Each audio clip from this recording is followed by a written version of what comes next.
Hello एवं welcome to Som nursing classes. तो आज की क्लास में हम डिस्कस करने वाले हैं वाटर का नेक्स्ट पार्ट। तो प्रीवियस क्लास में हमने देखा था वाटर की रिक्वायरमेंट, वाटर क्या होता है और फंक्शन क्या होता है हमारे बॉडी में, वाटर क्या क्या वर्क करता है और पर्टिकुलर ऑर्गन में कितने परसेंट वाटर की आवश्यकता होती है, कितने परसेंट हमें यहाँ पर मिलता है।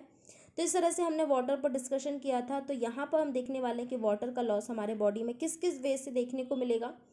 तो फर्स्ट ही हम यहाँ पर देखते हैं कि जो इनसेंसिबल वाटर लॉस देखने को मिलेगा, कि हमारे बॉडी से वाटर का लॉस तो देखने को मिलेगा, हमें कई तरह इसके देखने को मिलेगा और कुछ तो ऐसा भी होगा कि हमें पता भी नहीं चलेगा कि हमारे बॉडी से वाटर लॉस हो चुका है। जैसे कि हम बात करते कि हमारे बॉडी से कंटिन्यूस फ्लूइड का लॉस होता रहता है। जैसे कि हम बात करते हैं इवेपोरेशन के दौरान स्किन के हेल्प से इवेपोरेशन होगा, मतलब बोल सकते कि बाष्पीकरण होता है हमारे स्किन के हेल्प से, फ्लूइड का लॉस होगा, बाष्पीकरण होगा। तो इसमें हमें स्वेटिंग भी बोल सकते हैं कि स्वेटिंग के हेल्प से भी हमारे बॉडी से फ्लूइड का लॉस होगा। और यहाँ पर देखते हैं कि 300 से 400 ml पर डे बॉडी से वाटर का लॉस होता है।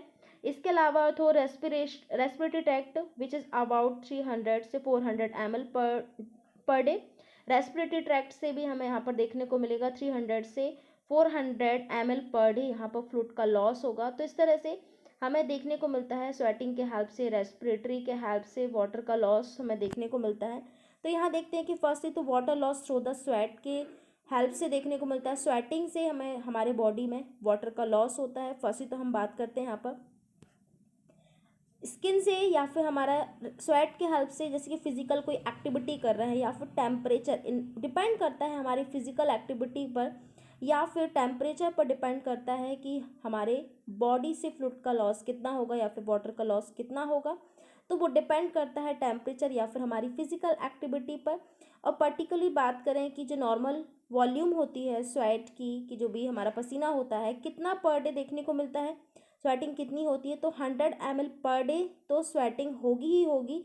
लेकिन डिपेंड करता है अगर टेम्परेचर इंक्रीज होता है या फिर यहाँ पर वेदर हॉट होता है तो या फिर हैवी एक्सरसाइज करते हैं तो 100 ml पर डे की अपेक्षा उससे ज़्यादा भी हमारे बॉडी से फ्लूइड का लॉस देखने को मिल सकता है। नेक्स्ट देखते हैं वाटर लॉस इन यूरिन। तो यूरिन के हेल्प से भी हमारे बॉडी में ब्लड का लॉस, यूरिन का लॉस होता है या फिर सॉरी वाटर का लॉस होता है। तो यहाँ पर हम बात करते हैं कि ये mechanism by which the body maintain fluid balance as well as electrolyte homeostasis. तो यूरिन का लॉस तो होता ही है, या फिर हम बोल सकते हैं कि वाटर का लॉस यूरिन से होता है। तो यूरिन का लॉस होने से या फिर वाटर का लॉस होने से हमारे बॉडी में हीमोस्टेसिस मेंटेन रहता है, या फिर हम बोल सकते हैं कि फ्लूइड बैलेंस रहता है, कि अगर हमारे बॉडी में ज़्यादा फ्लूइड हो जाए तो भी वो हार्मफुल होता है। तो इस तरह से यूरिन के हेल्प से जो वाटर का एक्सक्रीशन होता है वो हमारे बॉडी में एसिड वेस को भी बैलेंस करके रखता है या फिर मेंटेन करके रखता है, हीमोस्टेसिस को मेंटेन करके रखता है।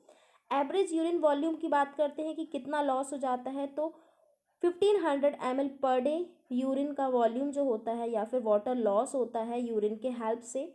और normal kidney about 180 litre daily for an adult. यहाँ पर हमारे किडनी की बात करते हैं तो 180 लीटर डेली एडल्ट में देखने को मिलती है।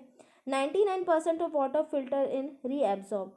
और हम यहाँ पर ये भी देखते हैं कि जो जो भी फिल्ट्रेशन होता है किडनी में, तो 99% जो वाटर होता है वो वापस से रीएब्जॉर्ब हो जाता है, लेकिन जो अदर होता है, जो बाकी जो होता है वो यूरिन के हेल्प से एक्सक्रीट आउट हो जाता है। ब्लड वाइल 500 से 2000 ml एक्सक्रीट एज यूरिन। इसके अलावा 500 से 2000 ml यूरिन के हेल्प से एक्सक्रीट आउट हो जाता है। उसमें भी हमने देखा कि 99% रीएब्जॉर्ब भी हमें देखने को मिलता है। तो इस तरह से हमारे बॉडी से वाटर का लॉस यूरिन के थ्रू होगा।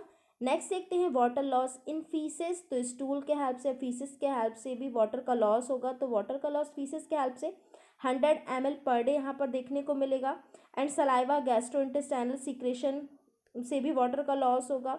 वाइल में थ्रो एडेड 8 लीटर और more fluid per day, small portion of this reabsorbed in the guts. कुछ स्मॉल पोर्शन जो होता है, जो गट्स होते हैं, जैसे देख रहे हैं इंटेस्टाइन में जो गट्स होते हैं वो वापस से रीएब्जॉर्ब भी कर लेते हैं।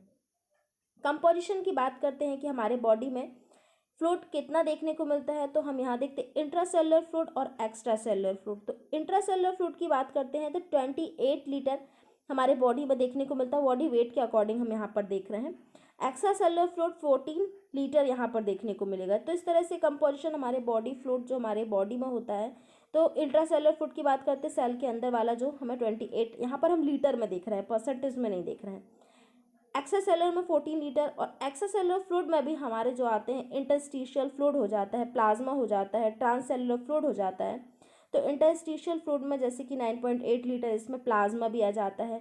और नेक्स्ट हम यहाँ पर देखते हैं कि इंटरस्टिशियल फ्लूइड के अलावा प्लाज्मा में भी 3.5 लीटर यहाँ पर हमें फ्लूइड देखने को मिलेगा, एंड ट्रांससेलुलर फ्लूइड भी 1 लीटर पर्टिकुलर देखने को मिलेगा। तो इस तरह से हमारे बॉडी वेट के अकॉर्डिंग कंपोजिशन देखने को मिल जाता है कि बॉडी में फ्लूइड कितना होगा।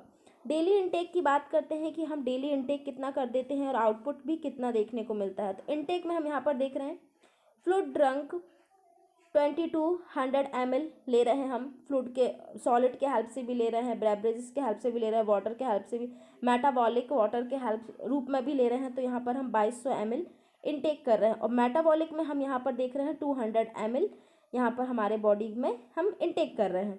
तो इस तरह से हमारा पूरा 2400 ml, और 2400 ml जस्ट हम यहाँ पर एक अनुमानित एवरेज ले रहे हैं, मतलब रेंज ले रहे हैं, लेकिन 2400 से 3000 ml भी यहाँ पे देखने को मिल सकता है, क्योंकि अगर हमारा फ्लूइड ड्रंक बढ़ेगा और मेटाबॉलिज्म भी बढ़ जाएगा। अगर ये मैक्सिमम 300 भी हो सकता है, और यहाँ पर 2400 से 2600 भी हो सकता है। तो इनटेक हम 2400 से 3000 तक यहाँ पर कर लेते हैं, और सेम आउटपुट भी देखने को मिलेगा, जितना हमारा इनपुट होगा उतना आउटपुट भी होगा।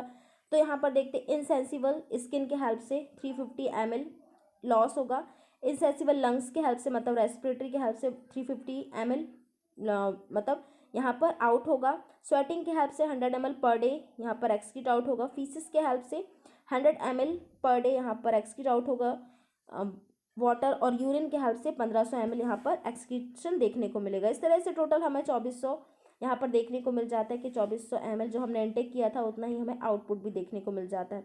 तो ये डिपेंड करता है कि हम कितना इनटेक करें। हम ये हमारा मिनिमम यहाँ पर रेंज लिखा है 2400 से 3000 भी हमारा मैक्सिमम यहाँ पर इनपुट एंड आउटपुट देखने को मिल सकता है, या फिर 3000 भी हम इनटेक वाटर कर लेते हैं। तो ये हमारी नॉर्मल वॉल्यूम हो जाती है। तो इस तरह से हमारा ये वाटर लॉस हमें कहाँ कहाँ से देखने को मिलता है, तो ये हमारा हो जाता है। नेक्स्ट क्लास में हम देखेंगे रेगुलेशन कि वाटर या फिर इलेक्ट्रोलाइट रेगुलेशन कहाँ से होता है। So thank you so much.